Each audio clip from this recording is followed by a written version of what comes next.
Canyon. That's where I long to be, with my three good companions, just my rifle, pony and me. Microciné, bonjour ou bonsoir, ça va dépendre de l'heure à laquelle vous découvrez cette nouvelle émission. C'est la deuxième saison, c'est la nouvelle saison de Microciné. J'étais extrêmement impatient, je suis doublement content parce que déjà on reprend Microciné et puis surtout parce que la personne qui va ouvrir le bal, comme on dit, c'est Thierry Jousse, que vous connaissez très bien, qui était déjà venu, vous le connaissez parce qu'il a été critique de cinéma, rédacteur en chef des Cahiers entre 91 et 96. Il a une émission intéressante sur France Musique qui s'appelle Ciné Tempo. Je crois que c'est tous les samedis à 13h. Il est cinéaste aussi.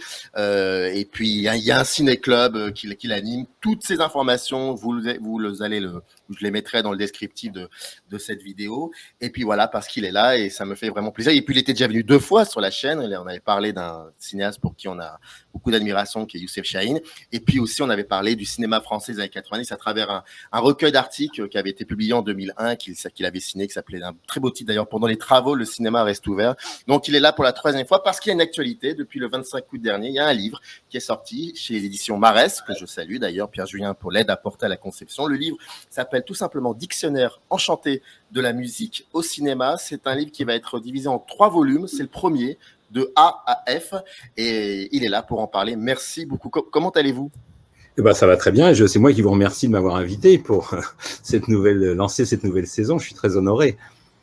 Oui, bien sûr. Et en plus de cela, comme il y aura 2 autres volumes, je pense que vous allez revenir, à mon avis, sur la chaîne, et j'en suis particulièrement content. Première question très simple. Qu'est-ce qui fait qu'à un moment, on se pose et on se dit, parce que en plus d'être, j'allais dire grand amateur de cinéma, mais c'est le cinéma et vous, ça fait un. Qu'est-ce qui fait qu'à un moment, vous vous posez et vous dites, tiens, ça peut être aussi intéressant maintenant de travailler sur un autre aspect qui vous accompagne depuis que vous êtes petit aussi, qui est la musique de film, la musique au cinéma. Finalement, comment on en arrive à écrire ce livre, à faire ce projet ?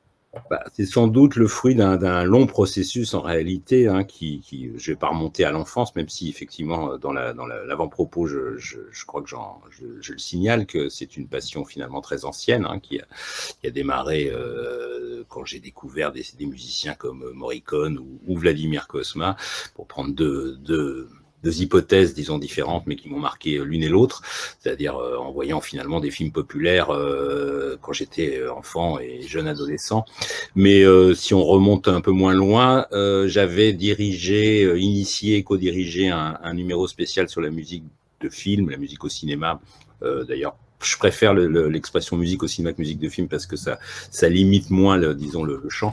J'avais donc initié un numéro spécial des Cahiers du cinéma à la fin de l'année 1995, qui était consacré donc à la musique au cinéma.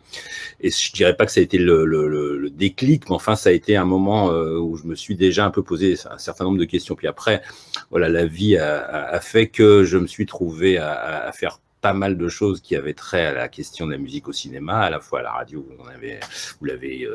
vous y avez fait allusion, puis il y a eu cette aventure aussi qui continue toujours avec le site Blow Up, pour lesquels je fais un certain nombre de montages de vidéos qui ont toujours trait à la question de la musique. Bon, tout ça fait que cet ensemble, cette accumulation d'activités, de réflexion, de citations, on peut dire, m'ont amené à réfléchir à la perspective d'un ouvrage, et en me disant, après tout, pourquoi ça prendrait pas aussi une forme écrite, tout ça, puisque j'accumulais, à la fois des connaissances, un intérêt global pour le sujet. Donc j'ai proposé, suite à une conversation avec Pierre Julien Marest, qui m'avait sollicité pour l'éventualité d'un livre, je lui ai proposé ce projet qui s'est avéré assez dense et assez ambitieux, parce que finalement, quand on se lance dans un dictionnaire, aussi subjectif soit-il, et donc partiel et partial, il y a évidemment plein de gens qui m'ont manqué. Bon, ça, c'est quand même une entreprise d'assez longue haleine, et on en est arrivé à scinder un peu le livre en 3 volumes, mais en tout cas, c'est parti de mes expériences diverses et variées, où mon intérêt évidemment pour le cinéma, mon amour du cinéma ne se réduit évidemment pas à la question de la musique ou même du son. Mais enfin, c'est vrai que c'est un tropisme par lequel je suis passé et qui existe depuis longtemps, parce que je date en général mes premières amours. pas mes toutes premières amours, mais disons mes premiers chocs conscients sur la musique au cinéma, autour de 2 films qui sont des films très connus et très importants dans l'histoire du cinéma. D'un côté, Vertigo, que j'avais eu la chance de voir avant même qu'il ressorte dans les années 80, parce qu'à l'époque c'était un film invisible, et qui m'avait marqué évidemment en soi, mais qui m'avait aussi marqué pour la partition de Bernard Herrmann, qui est extrêmement importante, un peu comme dans une sorte d'opéra. Et puis l'autre film qui m'avait vraiment marqué, peut-être encore davantage, c'est Pierrot le Fou de Godard, dans lequel j'ai sans doute le film qui m'a fait comprendre à quel point la question de la musique et du son, parce que chez Godard c'est jamais dissocié, était une question qui pouvait être totalement cruciale chez certains cinéastes. Bon, voilà une réponse un peu hétérogène, parce qu'au fond, c'est le fruit, encore une fois, d'un trajet et d'une expérience qui s'est accumulée au fil des années, quoi.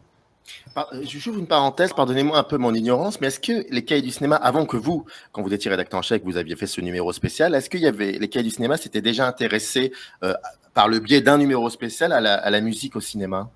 Non, pratiquement pas. Enfin, à vrai dire, on était 2 à s'intéresser vraiment au sujet à l'époque où on a lancé ce numéro. C'était Nicolas Saada, qui était même en avance sur moi sur la connaissance du sujet et qui connaissait certaines BO que moi j'ai découvert par son intermédiaire, qui était à l'époque pareil édité. Enfin bon, il fallait avoir un intérêt commun pour la musique et le cinéma, en effet, pour aller vers dans cette direction de la musique de film. Mais en effet, c'est un domaine que les cahiers avaient très largement délaissé, auquel ils ne s'étaient pas intéressés de très près, alors qu'il y avait pourtant des amateurs de musique dans les rédactions successives. Mais je ne sais trop pourquoi. En France, de toute façon, c'est un phénomène un peu français, parce que chez les Américains, par exemple, le rapport à la musique de film est beaucoup plus immédiat, beaucoup plus direct, et l'importance de la musique est perçue de manière plus directement. Alors qu'en France, j'ai l'impression il y avait une tradition plus défiante vis-à-vis de la musique, dont sans doute les Cahiers faisaient partie. Non pas qu'il n'y ait pas de musique dans les films de la Nouvelle Vague, par exemple, parce qu'on ne peut pas dire que les cinéastes de Nouvelle Vague aient négligé la question musicale. Bon, j'ai cité Godard, mais enfin, même Chabrol. Alors c'est vrai que Romer, par exemple, là c'est totalement autre chose, parce que là il y a pas de musique de film, il y a de la musique comme on dit diégétique, c'est-à-dire à l'intérieur, mais il n'y a pas de musique de film. Bon, mais en tout cas c'est sans doute, alors on peut l'expliquer, cette distance vis-à-vis de la musique, par le fait qu'on dit souvent que le cinéma français est un cinéma de la parole. C'est pas faux, surtout quand on revoit aujourd'hui La Maman et la Putain, on peut pas dire le contraire. Mais je sais pas à quoi ça tient. En tout cas, j'ai constaté sans doute que la musique de film était considérée par un certain nombre de critiques comme quelque chose d'un peu décoratif, d'un peu inessentiel, on pourrait dire, au cinéma, alors que pourtant, encore une fois, il y a des cinéastes qui en ont joué de manière vraiment très, très explicite et très intense. Donc, mais c'est vrai que la tradition des Cahiers n'est pas allée dans cette direction-là. On a été effectivement avec Nicolas Saada quelque part des pionniers. On ne peut pas dire que l'intérêt sur le sujet ait d'ailleurs été énorme non plus ensuite, même s'il y a eu pendant la période de Stéphane Delorme un ensemble autour de la musique de film qui était intéressant, auquel d'ailleurs j'avais participé, il m'avait demandé, mais ça reste un sujet, disons, qui a été considéré souvent comme un peu marginal. Mais j'ai l'impression qu'aujourd'hui, et je ne parle pas forcément des Cahiers, là, je parle de toutes les revues, médias, que ça soit aussi sur Internet, toutes les générations. J'ai l'impression que ça a été réhabilité et que maintenant, c'est une évidence qu'il y ait des articles analytiques sur ça. Oui, ça a beaucoup changé parce qu'il y a eu des événements, parce que, bon, moi, ça fait 10 ans que je fais une émission autour de la musique. Sous des formes variées, mais en tout cas, ça fait 10 ans que je travaille là-dessus à la radio. Il y a eu cette grande exposition à la Philharmonie il y a quelques années qui avait été dirigée et conçue par NT Bean, donc qui lui travaille à Positif, qui peut-être d'ailleurs s'est plus intéressé à la question de la musique de film que les Cahiers, très probablement. Et je le dis d'autant plus que c'est la revue traditionnellement, historiquement concurrente. Bon, mais oui, il y a eu il y a une culture de la musique de film qui s'est constituée peu à peu, j'ai l'impression, en effet, à travers, bon, il y a eu des multiplications de ciné-concerts, bon, ça c'est encore un domaine très particulier, mais c'est vrai que je constate moi aussi je constate un accroissement de l'intérêt, une curiosité de plus en plus grande et un public qui devient effectivement un peu captif sur ces questions-là. Après, est-ce que c'est un public qui aime la musique, est-ce que c'est un public qui aime le cinéma ou qui aime les deux, j'en sais rien, mais c'est certain que c'est quelque chose de relativement nouveau en France, encore une fois, parce que dans le monde anglo-saxon, c'est beaucoup plus répandu. Mais je m'en réjouis. Après, je suis pas un militant de la musique de film, parce que bon, je considère pas la musique de film comme supérieure, transcendante d'une certaine manière à tous les autres paramètres du cinéma. Mais j'ai souvent été frappé par l'absence de perception de la musique. Enfin, on cite souvent cet exemple, mais je vais le refaire. C'est-à-dire que, par exemple, au Masque et la Plume, une émission à laquelle j'ai participé il y a longtemps, mais que j'écoute régulièrement, quand on parle de musique d'un film, c'est la plupart du temps pour en dire du mal. Pour dire qu'il y en a trop, ou que la musique est sirupeuse, trop sentimentale, ou ceci. Bon, c'est pas, évidemment, c'est une critique qui peut être tout à fait fondée, mais c'est quand même frappant d'imaginer qu'on n'en parle que sous cet angle-là, alors que il y a des films malgré tout aujourd'hui où la musique est utilisée de manière extrêmement intelligente et où la partition est parfois très très inventive. Donc c'est tout à fait absurde. Donc ça continue quand même, dans une génération ancienne, ça continue à être un peu mis à distance, mais c'est vrai que voilà, chez des gens plus jeunes sans doute, et chez qui la hiérarchie des arts est moins forte, ou je sais pas, ou chez qui la musique et le cinéma se sont rencontrés de façon finalement beaucoup plus naturelle. De fait, ça fonctionne beaucoup mieux qu'avec des générations précédentes. Encore que dans le livre, il y a des moments où on comprend que sur certains, parce que c'est des livres c'est dans ce livre. Le dictionnaire comporte donc ça peut être des noms d'actrices, d'acteurs, aussi des films. Hein. Il y a tout un chapitre sur Bullitt d'ailleurs, on va en parler après. Et j'ai l'impression qu'il y a des moments où vous êtes conscient que le film dont vous parlez, c'est pas forcément un film important pour vous, mais en gros peut-être la musique sauve le film. Il y a de cela parfois, et ça m'a assez intéressé, parce que ça peut arriver ça aussi, que on sait que devant nous, souvent certains films français des années 70, très souvent j'entends ici et là des gens dire heureusement qu'il y a la musique de François de Roubaix, heureusement qu'il y a et est-ce que ça c'est quelque chose qui est très important aussi pour vous de soulever, et est-ce que ça se retrouve aujourd'hui maintenant? Oui, alors dans l'amour de la musique de film, là je parle pas seulement de moi, mais d'un certain nombre de gens qui s'y intéressent de près, il y a en effet l'idée que beaucoup de films ont été sauvés d'une certaine manière de l'oubli par les bandes originales. Enfin, on pourrait dire beaucoup de films italiens, par exemple, parce qu'il y a une raison de musique passionnante dans les années 60, 70, notamment en Italie, on le sait. Enfin, c'est pas vraiment un secret, Morricone en est la tête de pont, mais il y a beaucoup d'autres musiciens derrière. Donc oui, là, il y a effectivement quantité de films que moi je connaissais pas forcément, parce que je n'avais pas vu, et que je n'ai pas vu, toujours pas vu d'ailleurs, mais enfin certains, j'en ai rattrapé certains, mais dont la musique a été tellement flamboyante ou tellement passionnante que ça a fini par, le nom du film a fini quand même par s'imposer malgré tout. Et oui, dans le cinéma français des années 70 notamment, oui, c'est certain. François de Roubaix, c'est un bon exemple, parce que je veux dire, il y a très peu de films dont François de Roubaix a signé la musique, donc que j'aime vraiment. On pourrait citer ça. Il y a le Samouraï, disons. Ouais. J'aime assez un film de Robert Enrico qui s'appelle Les Aventuriers, avec Delon et Lino Ventura, qui est plutôt un bon film d'aventure. Enfin, à part ça, j'aime pas du tout, par exemple, Le Vieux Fusil, et pourtant je trouve le thème principal de Roubaix absolument magnifique. Donc, on est effectivement face à une sorte de paradoxe un peu schizophrène parfois, puisqu'il y a une espèce de valorisation de la musique par rapport au film. Et ça, c'est à la fois quelque chose que je trouve très positif. Ça peut être aussi un piège, parce que ça peut nous amener à réhabiliter tout et n'importe quoi. Donc il faut faire un peu attention malgré tout. Mais de fait, alors il y a une chose aussi qui est importante, c'est qu'il y a peut-être deux manières aussi d'envisager la question de la musique de film. Il y a la question de la musique de film au sens strict du terme, c'est-à-dire on voit un film et on perçoit l'univers musical sonore du film en le voyant, en le découvrant, et on en a une idée plus ou moins grande. Beaucoup de gens d'ailleurs, parfois, enfin beaucoup de gens, un certain nombre de spectateurs ne se rendent même pas compte que la musique existe parfois dans un film, soit parce qu'ils n'ont pas d'oreille, soit parce que la musique est faite pour, d'une certaine manière, ne pas être vraiment entendue. Ça existe dans pas mal de films américains, comme un bain ambiant, disons, dans lequel on baigne justement, mais qui qui n'est pas quelque chose qu'on remarque.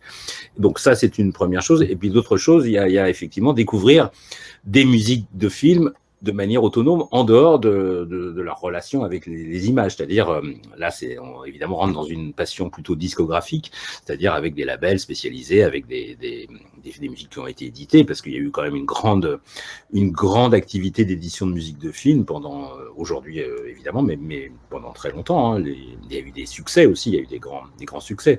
Donc on n'est pas tout à fait dans le même cas de figure, c'est-à-dire que dans le deuxième cas de figure, c'est-à-dire ce que j'appelle là du coup la culture de la musique de film, là effectivement la musique prend le pas sur le film et beaucoup de BO passionnantes, voire géniales, sont des musiques qui ont été faites pour des films, disons, on va dire, secondaires. Et même dans le cas de Morricone, par exemple, qui est un espèce de géant, qui a travaillé avec beaucoup de cinéastes, mais dans le cas de Morricone, les amateurs, disons, les amateurs de Morricone préfèrent souvent des bandes originales de films obscurs qui n'ont pas vraiment forcément laissé une trace impérissable dans l'histoire du cinéma, mais dont les musiques sont absolument passionnantes. Et c'est d'ailleurs, Morricone, c'est un cas intéressant parce que lui, je crois qu'il préférait, d'ailleurs ça se voit dans le documentaire qui est sorti il n'y a pas très longtemps, le grand documentaire sur Ennio Morricone, lui préférait les musiques quand même plus nobles, c'est-à-dire ce qu'il avait pu faire pour Léon bien sûr, mais aussi pour, je sais pas, par exemple, sa bande originale préférée, c'est Mission, le film de Roland Joffé, donc, qui avait eu la Palme d'Or au milieu des années 80, donc avec Robert De Niro et Jeremy Irons. Pour des amateurs de musique de film comme moi, Mission, c'est pas du tout ce que Morricone a fait de plus passionnant. On préfère nettement des musiques de giallo obscures des années 70 qui ont un caractère un peu plus psychédélique, plus pop. Bon, c'est intéressant de voir. Et là, effectivement, il y a une double polarité, quoi. Voilà, il y a la musique de film comme appartenant au film et la musique de film détachée du film. On dit souvent d'un film, très souvent, on a envie de savoir ce que le film dit. Je me permets encore cette digression, je suis désolé, mais vous savez un peu comment ça fonctionne, cette chaîne. Oui. Mais j'ai envie de vous dire, on va revenir sur le livre, mais en même temps, on est en train de parler du livre. Mais on dit souvent d'un film, oui, ça dit quelque chose de la société. Est-ce que la musique peut, dans ce genre de film, dit aussi quelque chose de la société? Quand, par exemple, Morricone travaille sur des giallo, le film en lui-même n'est peut-être pas forcément intéressant, mais il y a la musique qui peut-être beaucoup plus moderne que la mise en scène du film. Est-ce que ça peut dire aussi quelque chose de la société? Je ne sais pas si ça dit quelque chose de la société. Dans le cas de Morricone, ça disait quelque chose de son désir de compositeur. C'est-à-dire qu'il faut savoir que Morricone est quand même quelqu'un qui vient de l'avant-garde. En tout cas, il a une formation totalement classique à la base, d'un conservatoire, bon, comme beaucoup de compositeurs de sa génération. Mais il avait un intérêt fort, aussi générationnel, pour la musique d'avant-garde qu'il pratiquait de manière régulière, d'ailleurs, en dehors de ses activités de musicien de film. Donc, il en a profité dans certains films, bon, les giallo ou autres, pour expérimenter des formes très, très dissonantes, très radicales, qui n'auraient peut-être pas, enfin, qui ne seraient peut-être qui ne serait pas passé à la postérité, en tout cas, si ça n'avait pas été dans le cadre du cinéma. Donc, dire que ça dit quelque chose de la société, je ne sais pas. Je ne saurais pas répondre à cette question de façon directe, parce que ce serait trop, pour moi, un peu trop mécanique, disons, d'envisager la question de la musique comme reflet, d'une certaine manière, d'une époque. Bien sûr, ce qui est sûr, c'est que la musique de film a un lien avec la musique qui se pratique au moment où elle s'écrit. C'est-à-dire, c'est pour ça d'ailleurs que d'une certaine manière, à un moment donné, à partir des années 60, la musique de film devient de la pop au sens large du terme. C'est-à-dire pas de la pop au sens strict du terme, mais appartient à l'univers de ce qu'on appelle plus ou moins aujourd'hui la culture pop. Bon, et c'est vrai que ça...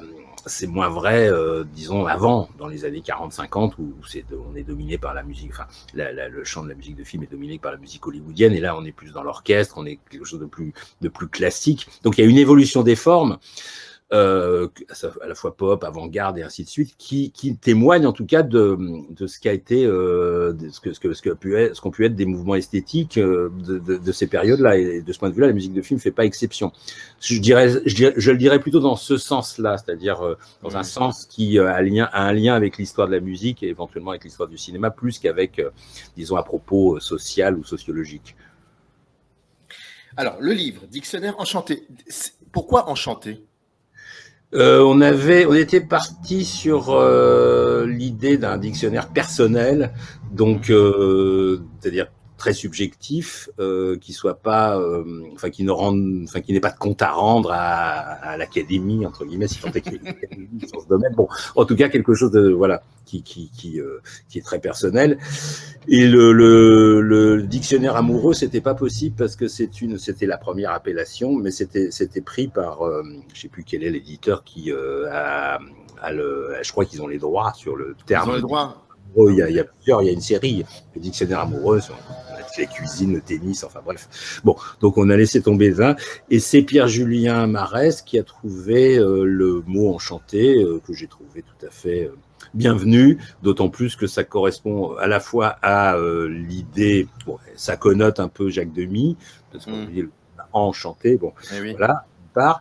Et même s'il n'y a pas d'article sur Jacques Demy, il y en aura un sur Michel Legrand dans le prochain volume. Donc il y avait ça, et puis il y avait aussi, ça a à la fois le mérite d'être explicite, c'est-à-dire que ça dit quelque chose de ce que la musique produit sur le cinéma, c'est-à-dire quand même une forme d'excitation et d'enchantement. Et puis ça permettait aussi de dire quelque chose de ma démarche, c'est-à-dire c'est quand même quelque chose qui est l'enchantement, c'est moi aussi qui le ressens d'une certaine manière et qui essaye de le transcrire à travers les textes que j'ai faits. C'est-à-dire, c'est vraiment ça n'est pas un dictionnaire critique dans le sens où j'évaluerais l'un après l'autre les compositeurs ou ou les films ou les réalisateurs sous un angle strictement critique. Il y a quand même une idée d'empathie, quoi, une idée d'amour et donc d'enchantement. Donc ça traduit assez bien, finalement, ce terme, me semble-t-il, traduit assez bien différents aspects, différentes facettes de ce que peut être ce rapport à la musique au cinéma. Mais comment vous avez fait en sorte de ne pas trop être envahi par votre subjectivité? Parce que ça ne doit pas être évident d'écrire en se basant sur des choses qui sont extrêmement personnelles. Il y a un moment, il faut aussi peut-être qu'il y ait aussi un dialogue. C'est ce que vous dites d'ailleurs dans l'avant-propos, c'est que vous attendez avec impatience qu'il y ait des personnes qui vous écrivent en disant mais ça va pas, vous vous êtes trompé, vous avez oublié telle personne. Ça, c'est quelque chose qui est très fort. Donc ce dialogue-là, comment vous avez fait pour la gérer, cette subjectivité? Et puis surtout, est-ce qu'il y a eu, j'imagine, un plan, mais voilà, comment vous l'avez travaillé ce plan, comment vous avez choisi les auteurs? Parce que ça peut être, il y a de tout, il y a même à un moment une thématique sur le couple. Enfin voilà, c'est quelque chose de très diversifié dans le livre. Comment ça s'est fait finalement? J'ai essayé justement d'aller vers une assez grande diversification parce que ça me semblait intéressant et plus excitant de faire ça que d'être uniquement dans les compositeurs ou uniquement dans les réalisateurs. Bon, donc il y a un mélange. Il y a aussi un mélange de choses anciennes et de choses plus récentes. Malgré tout, il y a aussi des contemporains, y compris dans les compositeurs. Donc, je sais pas très bien comment répondre. C'est-à-dire que c'est une mosaïque, effectivement, de goûts et de sensations qui s'est constituée de manière comme ça un peu organique. Alors, il y avait des musiciens ou des réalisateurs ou des films ou bref, des entrées qui correspondaient à des choses que je connaissais bien parce que j'y avais déjà travaillé sous des formes radiophoniques ou de montage pour Blow Up, donc ça me semblait assez naturel comme prolongement. Il y a des incontournables qu'il est difficile de pas faire figurer dans un dictionnaire aussi subjectif soit-il. C'est difficile de pas faire d'article sur Georges Delerue qui est présent dans ce volume. Georges Delerue, alors j'aurais pu ne faire que Truffaut, mais sauf que Georges Delerue a fait énormément d'autres choses que Truffaut, donc ça m'a semblé plus intéressant. Je ne ferai pas de texte sur Truffaut, justement. Ça m'a semblé beaucoup plus intéressant d'envisager la carrière de Delerue dans son ensemble, avec effectivement un peu de Truffaut et un peu du mépris, mais pas seulement. Il y avait ça aussi, il y avait l'idée que dans certains cas, on pouvait aussi révéler des gens ou des parties de carrière qui étaient méconnus, ou des compositeurs qui, par exemple, je pense aussi à un autre compositeur qui est présent dans le volume, Éric de Marsan. Alors, oui, certains le connaissent parce que il a fait la musique du Cercle Rouge et de l'Armée des Ombres, donc de films qui comptent, comme on dit, mais qui a travaillé avec plein d'autres cinéastes, mais pas forcément des cinéastes très connus. Alors un peu Jean-Pierre Mocky dans les années 70, bon, un compositeur qui est toujours vivant, qui a fait plus de choses pour la télé ces dernières années, que j'aime beaucoup. Donc ça, c'était aussi l'idée de mettre en valeur des gens qui me semblaient important et sous-estimé pour des raisons diverses et variées. Après, j'ai pas mal travaillé avec, disons, ce que j'appellerais des sensations, c'est-à-dire des écoutes, des réécoutes. C'était beaucoup lié à ça pour moi, l'écriture de ce livre quand même, dans la mesure du possible. Mais bien sûr, ça dépend des textes, mais bien sûr, il y a évidemment de l'information à faire passer. Il y a évidemment oui, des éléments factuels, des éléments concrets qu'il faut donner au lecteur. J'ai essayé de panacher les deux. Ça dépend des textes. Il y a des textes qui sont plus informatifs et des textes qui sont plus subjectifs dans un sens strict. Par exemple, je dirais qu'il y a un texte sur William Friedkin, qui est, je crois, le dernier de la volume. Celui-ci est très informatif parce que je me suis servi d'un entretien que j'avais fait avec William Friedkin pour la radio il y a une dizaine d'années, à peu près, et qui donnait beaucoup d'éléments concrets sur sa démarche, sur ce qu'il avait pu faire sur tel et tel des films importants, notamment French Connection, L'Exorciste ou Le Convoi de la Peur, Sorcerer. Et voilà, mais dans d'autres cas, dans des articles peut-être plus courts, par exemple celui sur Burt Bacharach, est très subjectif. J'aurais très bien pu ne pas faire figurer Burt Bacharach parce que c'est pas forcément un compositeur qui a énormément compté dans l'histoire de la musique de film au sens ne serait-ce que quantitatif. Il a fait peu de choses, mais moi, c'est un amour personnel. On le sent d'ailleurs. Donc, j'ai voulu aussi faire passer parfois voilà, des choses très personnelles. J'ai panaché un peu, je dirais, des choses, l'objectif et le subjectif, autant que possible, de manière un peu, comment dire, sans en avoir toujours une conscience, parce qu'il faut quand même se laisser un peu aller à un moment donné quand on écrit. Sinon, si on a trop de conscience de ce qu'on fait, c'est pas marrant, ça marche pas et c'est pas intéressant à faire ni à lire. Donc, il faut un peu se laisser aller. En même temps, on peut pas être que dans non plus l'adhésion amoureuse, parce que c'est pas non plus l'objet unique de ce dictionnaire. Donc, c'est un panachage, je sais pas comment l'expliquer, une alchimie, on va dire, pour employer un grand mot, qui se forme de manière très sans conscience, sans qu'il y ait une conscience trop grande de ce qui se passe, quoi. Vous savez, en lisant le livre, moi j'ai pensé à une émission dans laquelle vous avez faite, que j'avais vue sur Internet récemment, et vous aviez invité, je crois que ça s'appelait Radio Vinyle ou quelque chose comme ça, vous aviez invité Bertrand Tavernier. Une série qui se faisait radio. Voilà, et puis il y avait Bertrand Tavernier à un moment qui était là, et je mettrai le lien dans le descriptif, mais il faut absolument, si les gens ne l'ont pas vu, il faut regarder, en tout cas, cette série d'émissions, et plus particulièrement cet épisode-là qui est juste, c'est aérien, je trouve. C'est extrêmement beau, et j'ai retrouvé cette espèce de calme, d'apaisement dans ce livre, parce que quand on voit cette émission, on vous voit l'écouter énormément, et puis même il chantonne, si je me trompe pas, et donc là quand on lit le livre, c'est plutôt vous prenez la place de Tavernier, et ce qui manque, il manque deux choses dans ce livre. Il manque d'écouter la musique, parce que dans l'émission vous écoutez, et puis surtout de vous entendre peut-être chanter. Il y a un truc comme ça qui est assez particulier, que j'avais revu.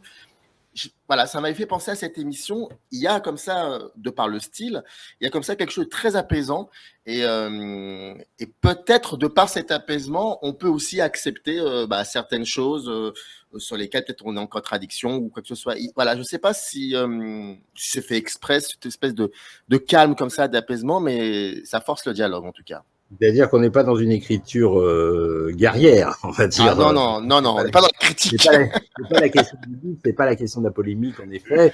Exactement. Je ne pourrais pas figurer certains compositeurs que j'aime pas tellement, parce que ça me paraît pas être l'enjeu de ce livre. Donc l'idée n'était pas, en effet, de garroyer avec qui que ce soit, mais plutôt d'essayer de faire passer des plaisirs, des amours. Donc c'est sans doute ça qui explique que l'écriture n'est pas... oui, il y a quelque chose de plus apaisé, sans doute, oui. Je me rends pas totalement compte, parce que là, effectivement, ça dépasse un peu disons, ma juridiction. D'une certaine manière, on n'a pas toujours le recul suffisant sur ce qu'on fait. Mais cette émission dont vous parlez avec Tavernier, il faut dire que Tavernier était pour beaucoup, parce que ça m'avait été suggéré. En fait, c'est une série radio vinyle qui avait été faite, qui avait été initiée par la discothèque de Radio France, où on invitait l'idée était de demander à un producteur d'émission de quelques chaînes de Radio France que ce soit, d'aller accompagner une personnalité dans les archives, dans le bunker, on va dire, de la discothèque de Radio France, où il y a tous les vinyles, les archives, qui sont énormes. La discothèque de Radio France, c'est considéré comme la plus grande discothèque d'Europe. Donc c'est vraiment D'ailleurs, je m'en sers énormément pour mes émissions de radio, évidemment.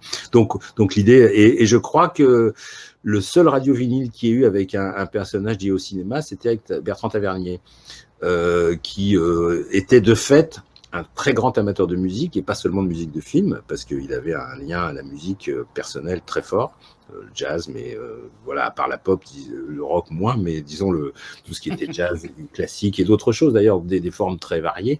Il était vraiment curieux de beaucoup de choses, et depuis toujours, et évidemment aussi de musique au cinéma. Moi, honnêtement, je suis pas le plus grand amateur de tous les films de Bertrand Tavernier, mais je lui reconnais, notamment en ce qui concerne ce lien à la musique, je lui reconnais un goût et une conception même de la musique qui était très articulée et très précise. C'est-à-dire que, par exemple, Tavernier, c'est quelqu'un qui était capable de suggérer à des compositeurs des formes, des alliages d'instruments, des formes musicales, en disant, bon, voilà, il faudrait plutôt aller dans cette direction. Ce qui est vraiment pas le cas de beaucoup de metteurs en scène qui savent pas grand-chose ou qui savent pas très bien comment appréhender la musique, parce que la musique, c'est un élément compliqué pour un metteur en scène la plupart du temps. C'est-à-dire que vous vous retrouvez avec une matière mouvante, en pleine perpétuelle métamorphose, qui peut être vécue comme vampirique par rapport à l'image et au montage. Donc, comment on dose ça, comment on articule ça, et même moi qui ai pas beaucoup fait de films, enfin qui en ai fait un peu de cinéma, je me suis trouvé moi-même parfois dans des perceptions qui n'étaient pas évidentes par rapport à la musique. C'est-à-dire, c'est une question de dosage, et c'est pour ça d'ailleurs que en France notamment, beaucoup de réalisateurs avaient ou ont encore peur de la musique, c'est-à-dire peur de la vampirisation de l'image par la musique. Bon, et Tavernier n'en faisait pas partie, il avait vraiment cette idée. Donc je pense que ce radio vinyle, cette ambiance de passionné au fond, parce que c'est ça l'idée, c'est l'idée de transmettre la passion. Et ça, Tavernier, on le sait, il était très fort là-dessus, hein, il l'a fait sous toutes les formes de cinéphilie possibles, et aussi sur ce rapport à la musique. Bon, c'est peut-être ça, effectivement, dont j'hérite à travers ce livre, c'est-à-dire transmettre une passion, c'est-à-dire. Et puis il y a l'idée aussi, je reviens juste 2 secondes sur peut-être une question précédente, mais il y a l'idée dans ce livre que un certain nombre de compositeurs, par exemple, mais aussi de personnalités, il y a des gens très connus, mais il y a aussi des gens moins connus. Moi, je l'ai déjà un tout petit peu dit pour De Marsan, mais c'est vrai de laisser aussi une trace écrite sur ces gens-là, parce que les compositeurs de musique de film, il y a des livres, il y a une bibliographie qui existe sur la musique de film, bon, sur la musique au cinéma, mais il n'y a pas vraiment la conception d'auteur, elle n'est pas toujours très forte, très présente. Et c'est important aussi pour moi, en tout cas, et peut-être pour l'histoire, je ne sais pas, enfin, toute proportion gardée, mais enfin, de laisser un peu une trace écrite en disant, voilà, ce compositeur de Marsan, par exemple, hein, dont je parlais tout à l'heure, a été important à ce moment-là, et il est bien que ça se sache et que ce soit écrit. Donc il y a ça aussi dans l'idée de la transmission de la passion. On en revient toujours à la notion d'auteur, j'ai l'impression. Il y a eu ça dans les cahiers du cinéma, vous le savez mieux que moi, et puis là, c'est drôle quand même qu'on en revienne toujours à ça, que ça soit important de préciser que ça peut exister. Et vous le dites à travers certains chapitres, il y a cette idée aussi que la musique peut être aussi à égalité avec l'image. Il y a de cela. Et est-ce que ça traduit aussi cette notion d'auteur, certainement? Les compositeurs, d'ailleurs c'est un sujet alors là du coup presque politique, puisque il y a tout un mouvement qui milite pour que le compositeur, par exemple, qu'il y ait un prix de la musique à Cannes. Bon, ça n'existe pas. Il y a un débat en fait intéressant d'ailleurs sur qu'est-ce que c'est qu'un compositeur de cinéma. Est-ce que c'est un technicien, comme le serait un chef opérateur, un monteur, un ingénieur du son? Encore qu'on pourrait en discuter, parce que dans certains films, il est probable que le monteur ou la monteuse ou le chef opérateur ou l'opératrice, parfois, il y a eu peut-être plus d'importance qu'on ne le pense, et qui soit devenu une sorte de co-auteur. Mais enfin, disons, il est de manière générale considéré comme un technicien. Alors, la musique, ça peut être à la fois considéré, le compositeur ou la compositrice peuvent être à la fois considérés comme un technicien, mais aussi comme un auteur, comme le scénariste. Voilà. Donc, c'est tout le débat, et ce débat n'a toujours pas été tranché. C'est-à-dire que dans certains cas, on considère que c'est un technicien, dans certains cas, on considère que c'est un auteur. Moi, j'ai tendance à considérer que c'est un auteur. C'est-à-dire que, de toute façon, un compositeur, c'est un auteur. Par définition, puisqu'il écrit de la musique, il compose quelque chose, il est de fait co-auteur. Alors, Dans certains films, il a un rôle secondaire, c'est-à-dire qu'il est là pour accompagner, il est là pour nourrir un peu le film. Enfin, ça joue pas un rôle décisif ni très structurel. Dans d'autres, au contraire, c'est très très important, c'est fondamental même. Alors, ça varie, ça oscille, mais de fait, il y a des auteurs dans l'histoire de la musique de film. C'est-à-dire qu'il y a ça aussi qui fait que je peux aussi écrire un livre comme ça aujourd'hui, c'est qu'on a maintenant une conscience très précise, assez précise, de plus en plus précise de ce qu'est l'histoire de cette musique au cinéma. C'est-à-dire que maintenant, il y a depuis les années 30, je ne parle pas du muet, parce que c'est encore un cas de figure différent, mais disons depuis les années 30, il y a une vraie histoire, il y a des auteurs, il y a des compositeurs, il y a des réalisateurs aussi qui ont été plus loin que d'autres dans ce domaine. Bon, donc on peut aussi mettre en perspective les choses, ce qui n'était pas le cas il y a encore 20 ans ou 30 ans.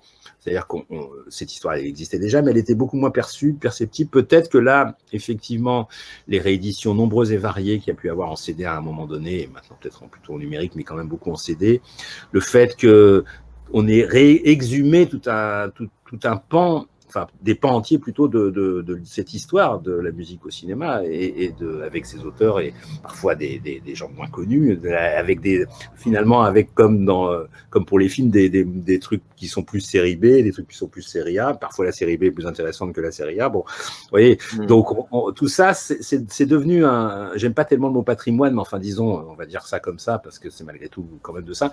Et on peut s'y retrouver, on peut s'y plonger, on peut avoir une perspective, donc effectivement des auteurs, on ne sort pas. De toute façon, la politique des auteurs c'est quelque chose de compliqué parce que à la fois on voudrait tout s'en débarrasser, et en même temps on y revient toujours. Alors on est tout un paradoxe depuis en tout cas un certain nombre d'années qui fait que on n'en sort pas, et peut-être c'est bien qu'on n'en sorte pas finalement, même s'il y a des moments où on a besoin d'en sortir, mais il y a des moments il faut y revenir. Parce que malgré tout, c'est là que ça se joue, quoi. Et c'est là que s'est situé quand même le combat de la cinéphilie dans les années 50, c'est-à-dire faire reconnaître des réalisateurs comme des auteurs à part entière, même s'ils n'avaient pas écrit une ligne du scénario de leur film. Donc voilà, c'est pas la même chose pour les compositeurs, parce que je ne comparerai pas terme à terme, mais disons, il y a quand même cette idée de la reconnaissance aussi, d'une certaine manière historique, de ces compositeurs qui le méritent, me semble-t-il. Alors, juste une digression. Est-ce que l'intérêt grandissant pour la musique au cinéma depuis 20-25 ans, est-ce qu'elle est liée aussi au fait que le vinyle est réapparu il y a 10-15 ans? Il y a beaucoup de personnes qui sont énormément attirées par cela. Et je sais qu'il y a beaucoup de mélomanes qui recherchent des bandes originales, des musiques de films à travers des vinyles. Est-ce qu'il y a quelque chose comme ça? C'est vraiment, j'avais pas prévu cette question, mais est-ce que c'est lié selon vous aussi? Oui, certainement, en grande partie. Enfin, en tout cas, il y a une partie de la culture de la musique de film qui vient de là. Oui, ça c'est sûr. C'est-à-dire, déjà, il y avait déjà la recherche des vinyles rares dans les années 90, puisque je me souviens que Nicolas Saada, justement, que je citais tout à l'heure, il y avait certains vinyles de musique de Quincy Jones ou je me rappelle d'une musique importante qui est maintenant disponible en CD, mais qui n'existait pas du tout à l'époque, qui est la musique du film de Richard Brooks, donc De sang-froid, In Cold Blood, adaptation du roman de Truman Capote, qui est une musique absolument géniale de Quincy Jones, assez loin de l'image qu'on a de Quincy Jones, qui est quand même plutôt funky en général, alors que là, on est dans quelque chose qui est presque de l'ordre de l'avant-garde. Donc, c'est vraiment et la musique joue un rôle important dans le film. Donc, il y avait déjà cette recherche. Disons que je pense que, pour compléter ce que vous venez de dire et qui est juste, je pense qu'il y a une partie de l'intérêt ou de l'amour de la musique au cinéma qui est venue de musiciens aussi, c'est-à-dire au fond, de gens qui ont été éduqués à la musique, et au cinéma évidemment, mais aussi à la musique par les films. C'est-à-dire, les exemples, on les connaît, il y a des gens de la génération, disons, du groupe R, des deux membres du R. Vous en parlez d'ailleurs dans le et sur lequel j'ai fait un petit texte dans le livre, sont typiquement des gens, j'ai eu l'occasion de les rencontrer, d'en discuter avec eux à d'autres époques, donc c'est Nicolas Godin et Jean-Benoît Dunkel, ce sont typiquement des gens qui ont été formés à la musique, notamment par la découverte des films à la télé, où ils ont découvert François de Roubaix et d'autres. De Roubaix était peut-être le plus emblématique, mais il y en a beaucoup, Morricone, d'autres, Cosma et bien d'autres. Donc, je pense que c'est ça qui a aussi qui a ouvert l'histoire de la musique de film à un autre public, à un autre type de personnes, c'est-à-dire pas des cinéphiles, qui au fond encore une fois, comme je le disais au début, étaient pour un certain nombre d'entre eux réticents, voire ne considéraient pas forcément que la musique était quelque chose d'important. Et c'est plutôt venu, voilà, d'amateurs de musique ou de musiciens, ou de futurs musiciens qui étaient d'abord des amateurs de musique. Et c'est intéressant parce que la musique de film, qui n'est pas un genre en soi, enfin c'est une question, on peut s'interroger. Moi je ne pense pas que la musique de film soit un genre en soi, même s'il y a des traits qui se retrouvent chez un certain nombre de compositeurs. Enfin disons, c'est allé dans des directions trop variées pour qu'on puisse considérer que c'est un genre en soi. Mais malgré tout, c'est un corpus en tout cas dans lequel... voilà, il y a aussi des samples qui ont été largement qui viennent de musique de film. Il y a eu toute cette culture-là qui a beaucoup contribué, oui, je pense, au développement, enfin à l'intérêt, à la curiosité autour de la musique de film. C'est certain. Je vais vous lire un extrait de votre livre concernant Woody Allen. Alors, il faut savoir, il y a pas mal de... Voilà, il y a Woody Allen, Chet Baker, je cite Antonioni, Carax, je disais, il y a Bullitt, il y a un peu sur le Casanova de Fellini. Enfin, il y a beaucoup de choses. Mais j'aimerais bien revenir sur un tout petit extrait, si vous me permettez, du texte que vous consacrez à Woody Allen. C'est à la fin. Et vous allez comprendre pourquoi je vais lire cela. Alors, vous dites... Dans ce qui demeure, la seule qui puisse peut-être rivaliser, c'est Diane Keaton dans Annie Hall. Et oui, dans ce qui demeure peut-être le plus beau Woody Allen, Diane K. chante. Évidemment, elle n'est ni Ella Fitzgerald, ni Sarah Vaughan, ni même Rickie Lee Jones, mais c'est son charme fragile de chanteuse amatrice est incontestable et surtout très émouvant. Et si c'était parce qu'elle chante dans Annie Hall que Diane Keaton était définitivement l'actrice de Woody Allen. Je n'avais pas pensé à ça, mais pourquoi je vous lis cet extrait-là? Parce que dans d'autres textes, par exemple celui que vous consacrez à Julie Andrews, qui est génial aussi, il y a des moments quand même, vous faites de la critique de cinéma, vous ne pouvez pas vous en... Enfin, il y a de cela aussi. Il y a un moment où de dire, par exemple, de dire que c'est Diane Keaton qui serait peut-être l'actrice de Woody Allen, de parler de Julie Andrews, où vous dites en gros que plus elle a commencé dans des rôles qui étaient peut-être un peu particuliers, très Walt Disneyens, et plus elle est devenue ambiguë, et plus c'était autre chose. Donc Victoria, par exemple. Il y a aussi, je pense,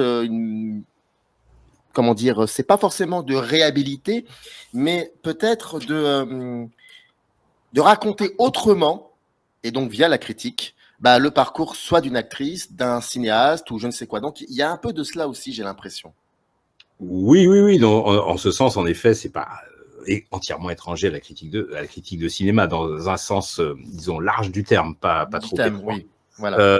Oui, j'avais envie d'intégrer des figures qui m'ont marqué, qui sont alors là pas forcément des compositeurs. On a parlé beaucoup des compositeurs et surtout des compositeurs, parce qu'il n'y a malheureusement pas énormément de compositrices, mais en tout cas on a pas mal eu l'occasion d'échanger là-dessus depuis le début de cet entretien. De fait, il y a aussi des figures qui pour moi ont compté. Il y a Fred Astaire aussi, sur lequel j'ai fait un texte assez partiel, d'ailleurs, parce que justement j'ai pas voulu traiter la totalité de la carrière de Fred Astaire.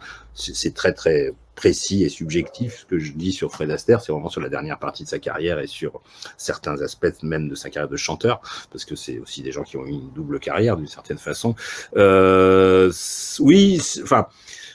que vous avez dit me touche tout à fait et très juste, donc j'ai peut-être pas grand-chose à ajouter, mais c'est une manière, disons, d'envisager le cinéma, oui, sous un autre angle. Alors effectivement, à travers des corps ou des voix, dans certains cas, dans le cas de Julie Andrews, c'est évident, mais je ne sais pas, par exemple, moi, un des textes parmi ceux que j'ai écrits sur ce volume que je préfère, en tout cas qui paraît être, c'est celui sur Bergman. Parce que Bergman, enfin je dis ça, c'est moi. Non, mais pardonnez-moi, mais parce que ça m'a, en fait, je suis désolé, je vais paraître ignorant, mais moi ça m'a surpris à un moment. Je me suis dit, tiens, Bergman, pourquoi Bergman? Et puis ensuite on comprend pourquoi Bergman à la fin du texte. Donc je suis d'accord avec vous. Je suis pas le premier à parler de musique chez Bergman. Par exemple, Jacques Aumont en avait parlé, je crois, dans son livre sur Bergman il y a pas mal d'années.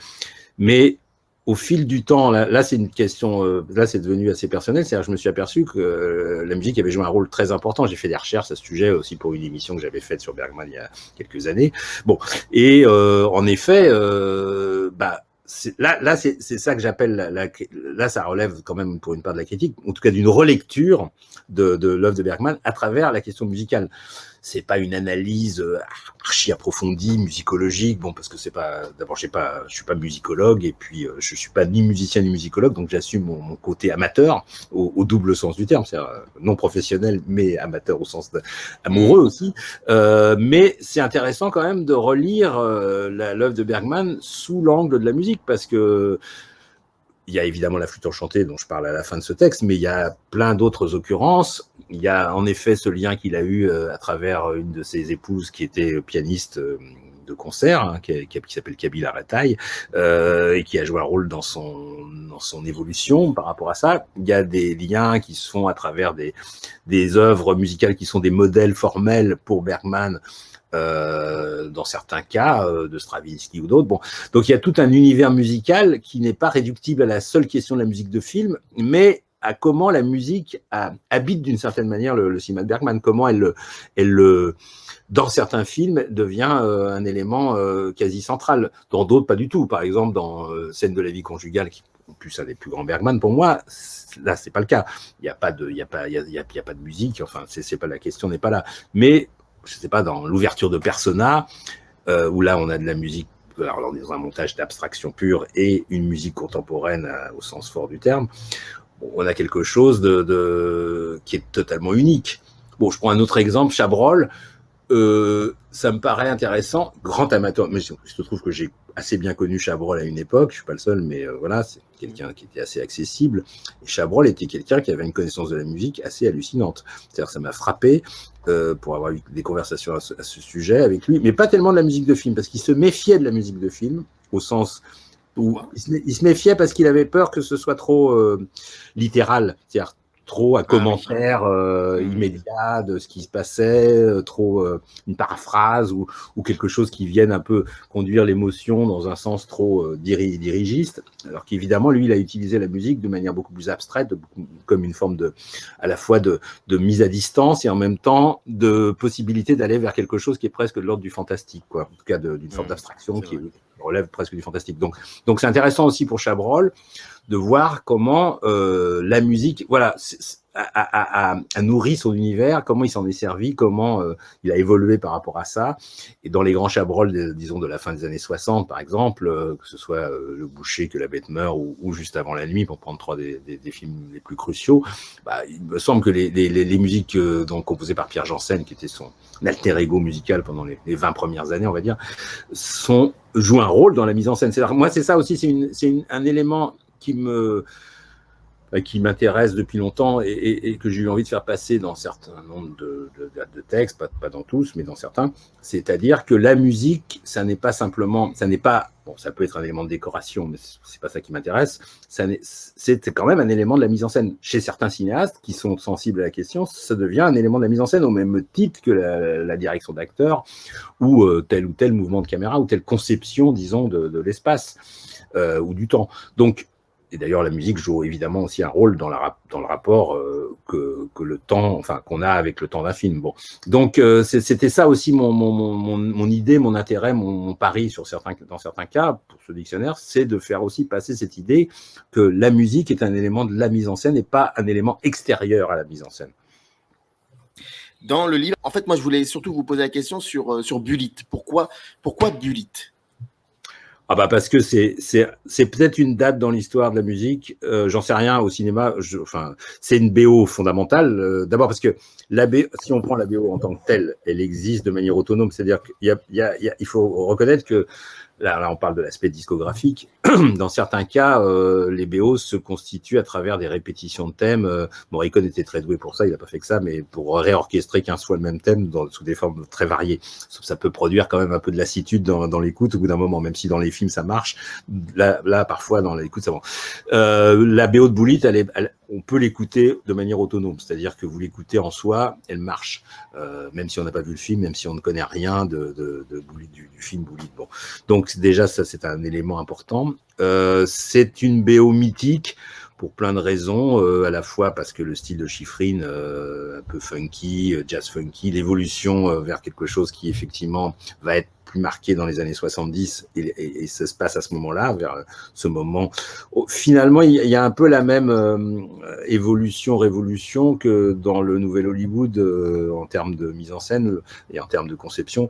Il y a aussi ça dans la musique qui se passe à ce moment-là, à la fin des années 60, c'est-à-dire vraiment le basculement vers des formes qui sont peut-être plus larges, comment dire, qui s'éloignent considérablement de ce qu'a été la musique de film pendant les décennies précédentes, c'est-à-dire quelque chose qui était quand même là pour indiquer davantage l'émotion, pour aller vers parfois oui, quelque chose comment dire, qui fait clignoter à un tel moment. On dit attention, là, il y a telle émotion qu'il faut ressentir. Bon, c'est ce qu'on reproche à juste titre, souvent à la musique. Bon, dans le cas de Bullitt, on n'est absolument pas là-dedans. On est vraiment dans une conception beaucoup plus atmosphérique de la musique, plus climatique, on pourrait dire. Et de fait, c'est une BO célèbre aussi parce que, pour une raison qui est d'ailleurs assez paradoxale, c'est que c'est le moment où Schifrin a pu dire lui-même que dans cette fameuse poursuite de voiture, qui est la première grande poursuite à San Francisco, donc dans Bullitt, qui est mythique pour cette raison, il a décidé de ne pas mettre de musique à ce moment-là. Oui. C'est-à-dire, il a dit à Don Siegel, enfin, ça, j'ai eu l'occasion il a dit dans plusieurs interviews, moi-même j'ai interviewé plusieurs fois, qu'en effet, il avait décidé, enfin, il avait suggéré à Don Siegel d'arrêter la musique à ce moment-là, c'est-à-dire que de considérer que le bruit des moteurs était une musique en soi. Bon, ça fait partie des anecdotes qui sont restées pour Bullitt. Je sais pas, je pense que dans Bullitt, il y a une espèce d'harmonie totale entre la musique et le film. Le film n'est pas un chef-d'œuvre, le film est un bon film, c'est pas un immense film, mais il a quelque chose de ce climat à la fois de la Californie, le côté un peu hédoniste de la Californie, et en même temps, côté un peu dépressif du personnage de Bullitt dans le film, qui est joué par Steve McQueen, qui est plus intéressant d'ailleurs que l'image qu'on en a parfois, passe à travers la musique. La musique fait vraiment partie du projet de mise en scène de Peter Yates, qui est pas un immense metteur en scène, mais qui a fait quand même des films intéressants parfois.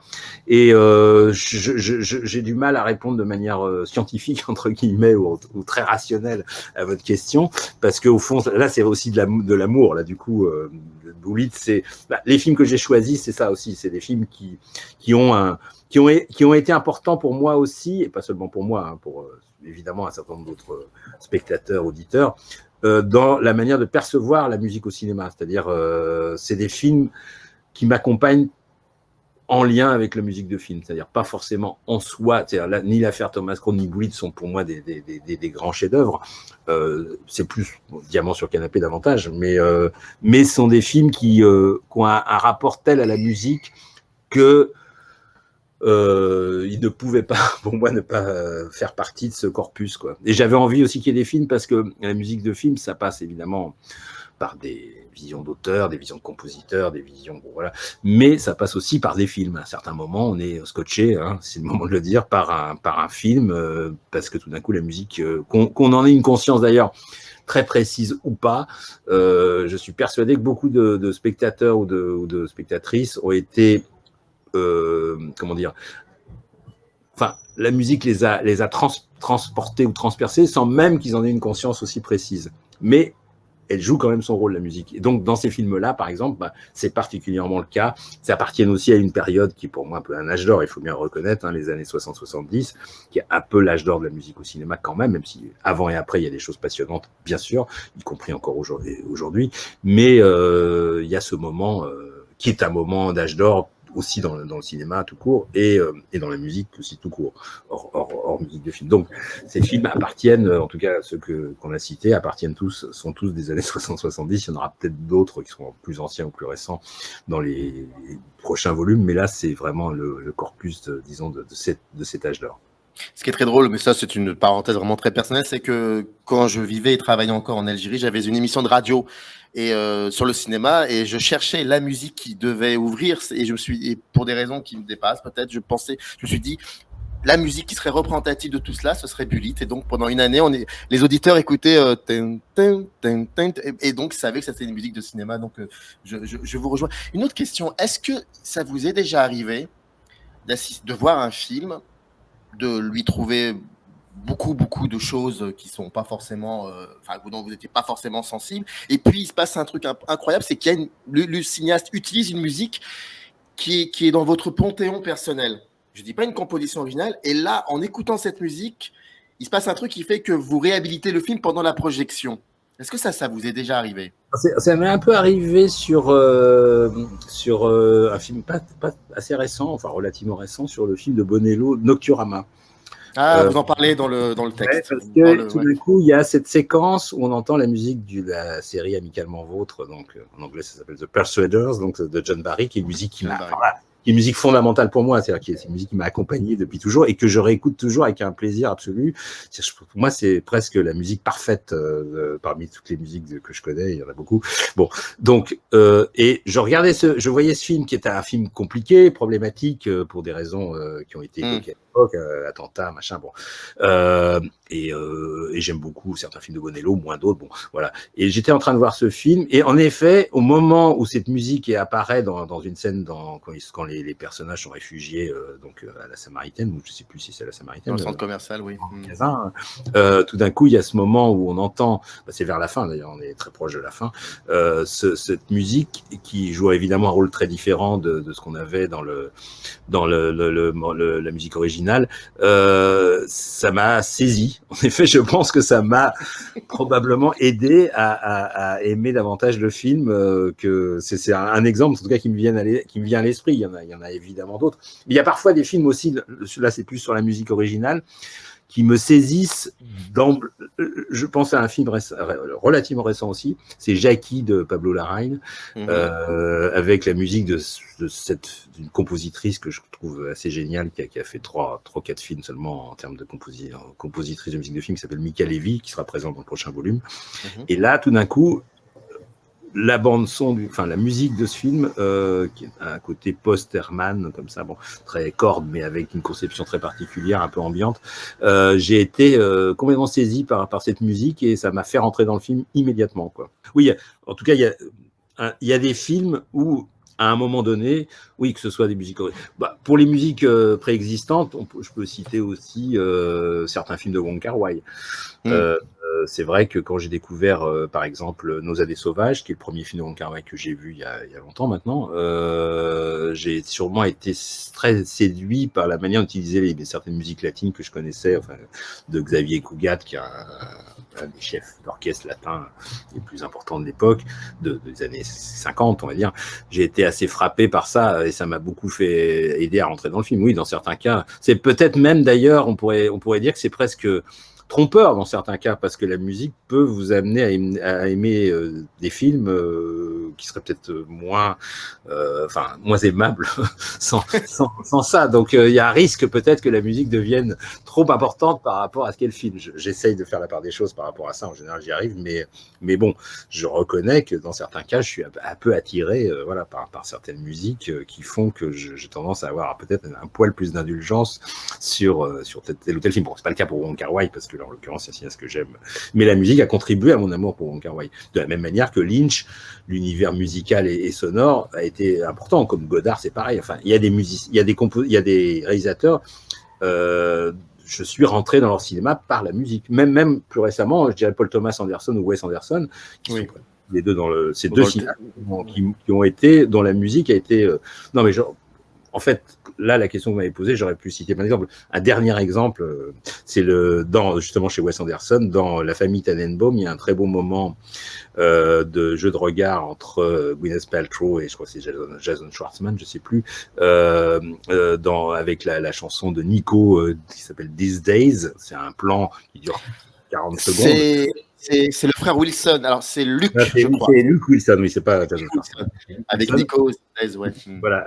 Et là, par exemple, pour moi, c'est un moment, en effet, qui, tout d'un coup, me amène le film, bonifie d'une certaine manière le film, le met à un niveau supérieur. Il m'arrive même parfois de regarder certains films d'Anderson en regardant uniquement des séquences musicales. C'est honteux, mais qu'est-ce que vous voulez, c'est comme ça. Je comprends, je pourrais faire la même chose. Dictionnaire enchanté de la musique au cinéma, c'est le premier volume, il est sorti le 25 août dernier, donc c'est il y a 2-3 jours. Lettre A à F, il y a 2 autres volumes qui arriveront courant 2023, en tout cas c'est édité chez Marest et l'auteur est Thierry Jousse et il est venu nous en parler pendant plus d'1 heure et j'en suis vraiment très content. En tout cas, on se retrouve l'année prochaine, ça c'est sûr et certain. Et puis longue vie au livre. Dans le descriptif, il y a toutes les informations. Vous cliquez dessus, vous tomberez sur la page du site Marès pour pouvoir vous procurer le livre. Merci à vous, Thierry Jousse, et on se dit à très vite. Merci, à bientôt. Très vite, générique. Up arrive in the canyon, that's where I long to be, with my 3 good companions, just my rifle, pony and me.